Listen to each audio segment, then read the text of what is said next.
I'm back on my shit. You know what the fuck time it is, man. I gotta get my skills back on 100.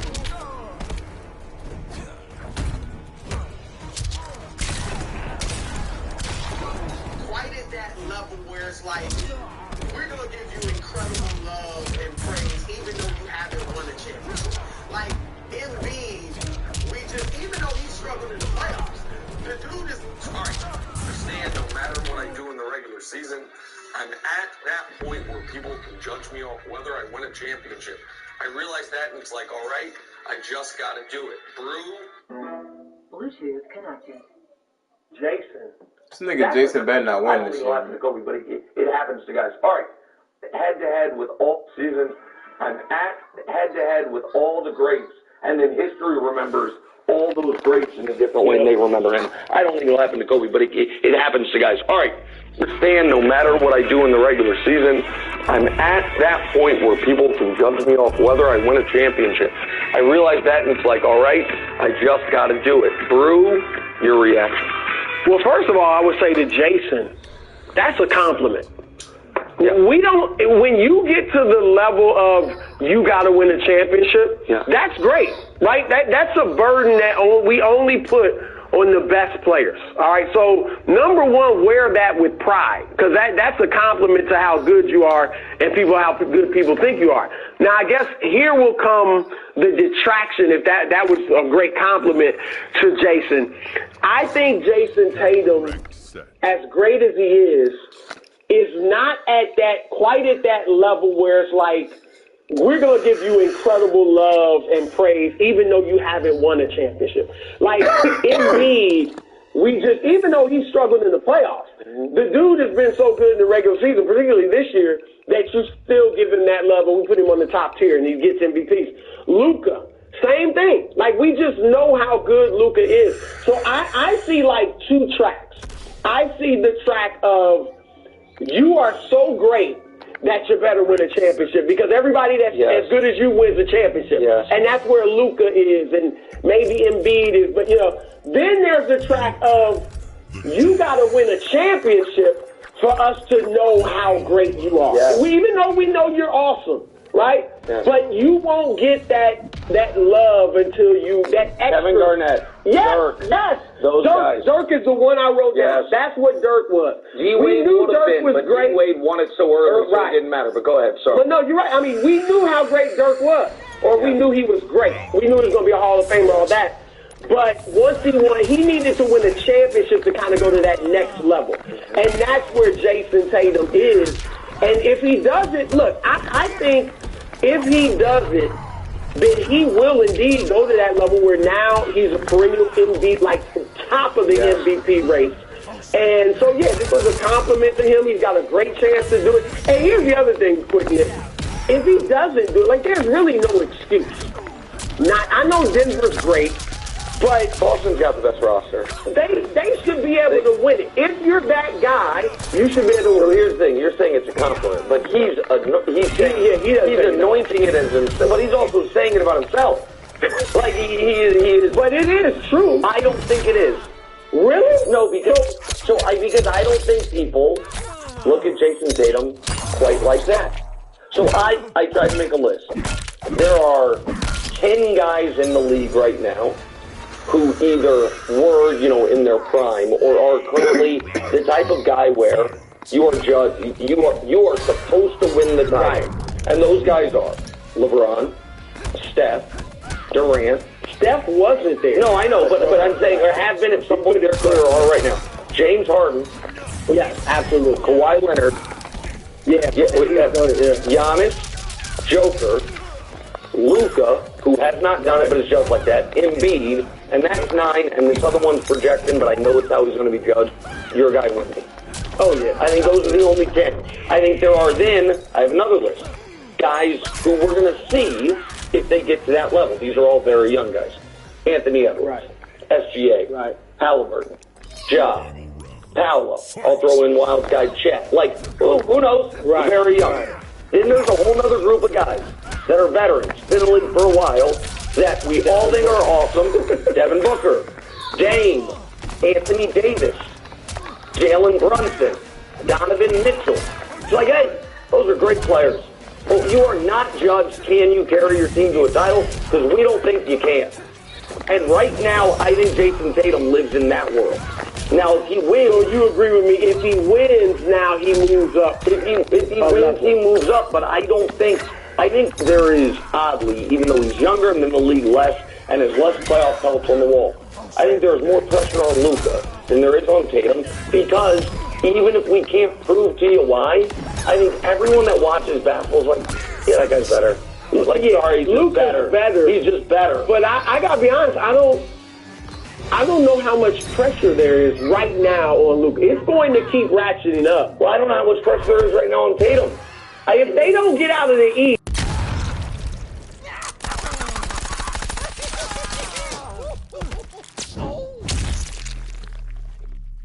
Fatality.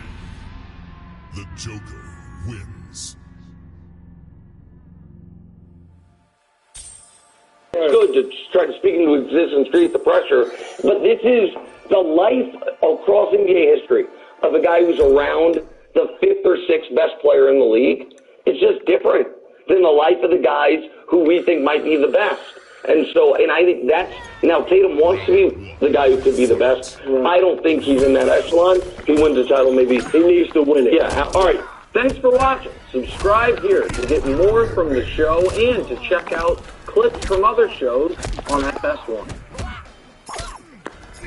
Las Vegas Grand Prix is T-Mobile for Business for 5G solutions, because T-Mobile is helping power operations and experiences for hundreds of thousands of fans with reliable 5G connectivity. Now's the time to accelerate your business.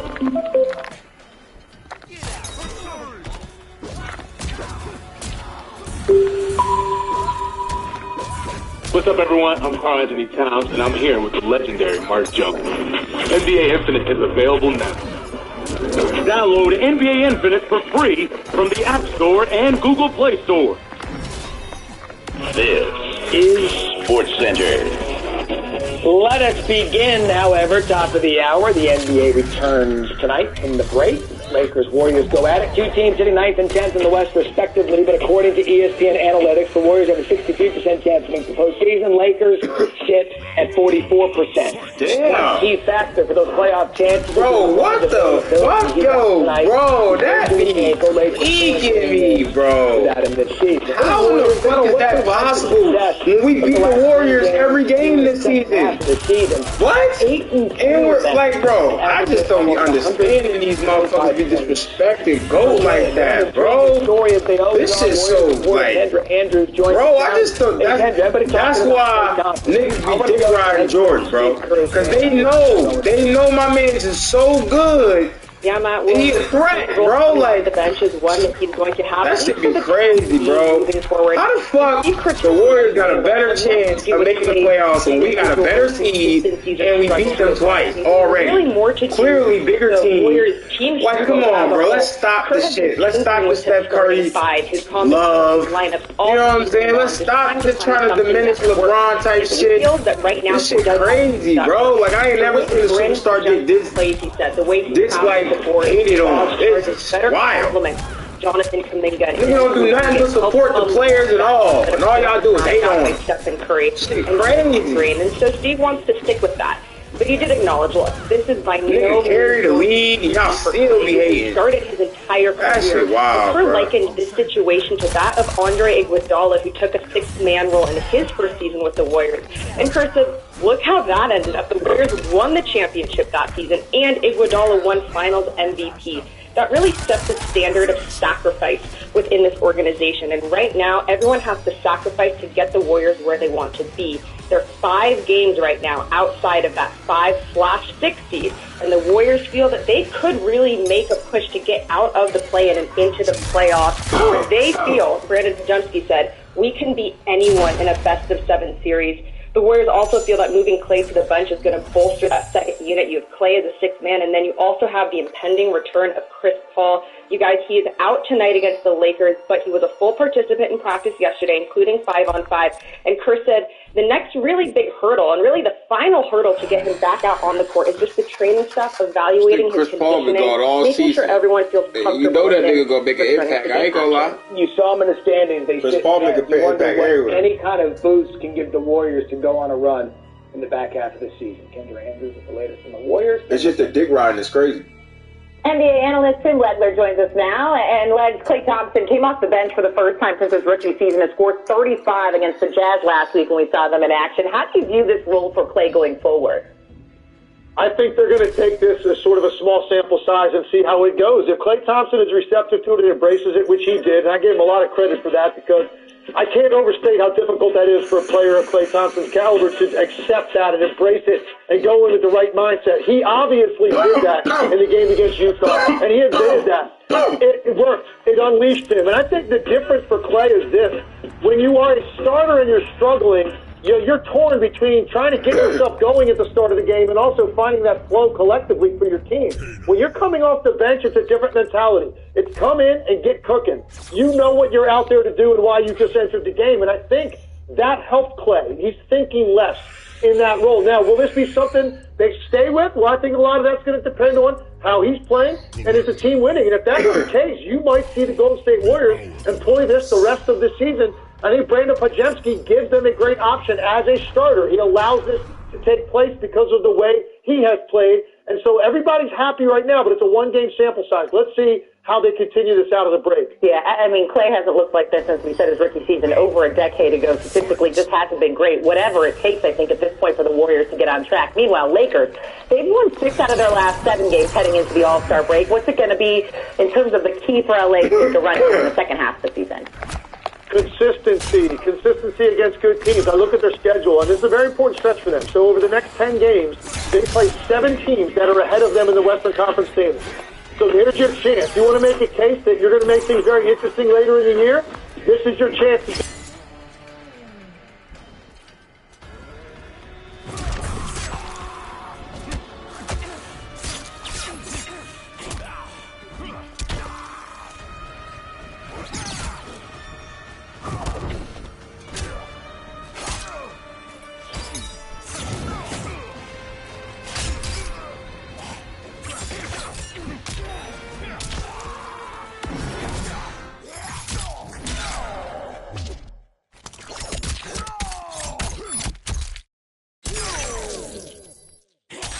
conference. Yeah, 6 out of the last 7 before the break. That's when they found some consistency, then had to take a long pause. Where they pick up tonight, we will find out. Tim Legler, hang tight. We'll talk to you in a little bit.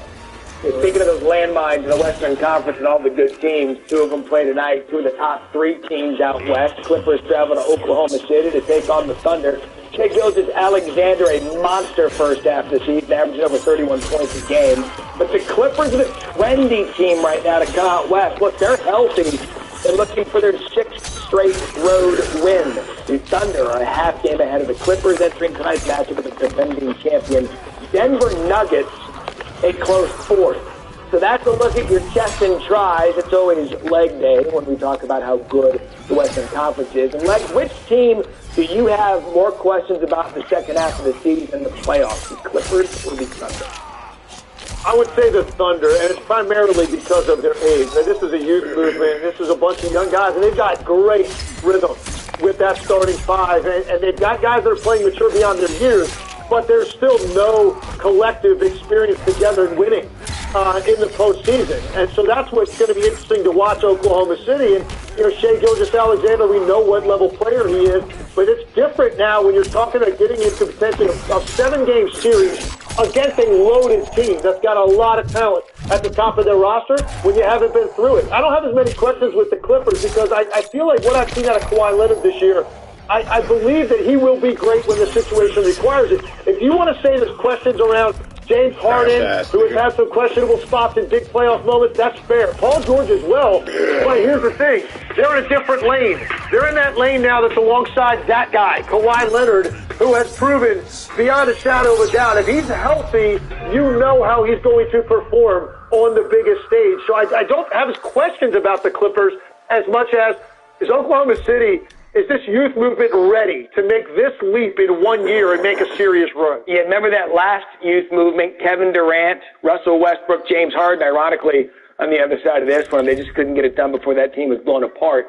Let's switch gears to Luka Doncic and the Mavericks. They host the Suns tonight. Dallas, they were hot going into the All-Star break. They won 6 straight. Give me the ceiling for this Dallas team.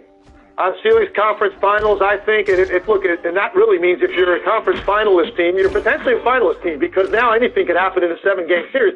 I just think that the way Kyrie has played since he came back from his injury, and hopefully he stays back and he stays this locked in and engaged, Luka and Kyrie have found the perfect ebb and flow. They finally are there, and they went out and they added 2 significant pieces. When you add Daniel Gafford, you add P.J. Washington, they upgraded talent in the front court and at the wing, and now they're deeper. They've got athletes, they've got shooters, and they've got 2 of the best offensive players in the league, and probably the number 1 guy when you talk about controlling the game in Luka Doncic. I think the Mavs are scary.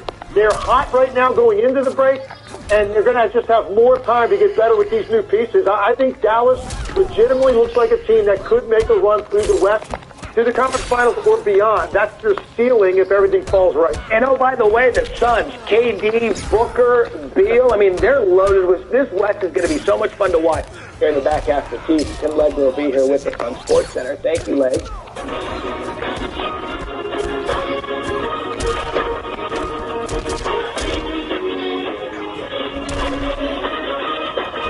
Choppy ass shit, man.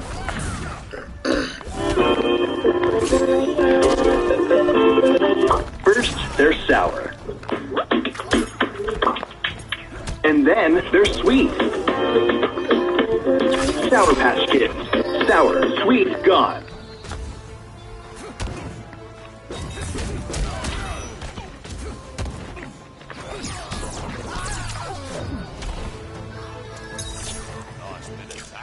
Yo, trash ass, nigga.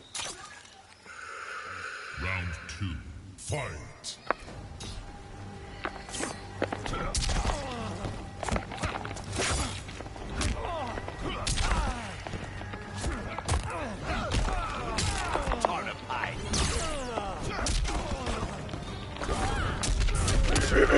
Yo, trash ass, nigga.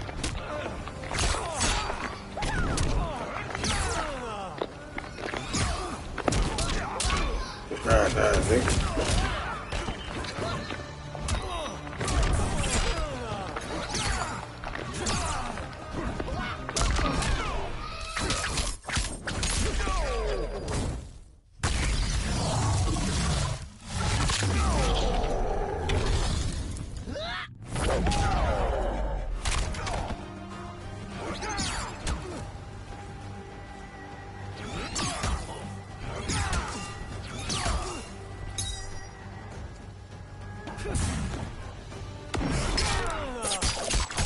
Trash ass, nigga.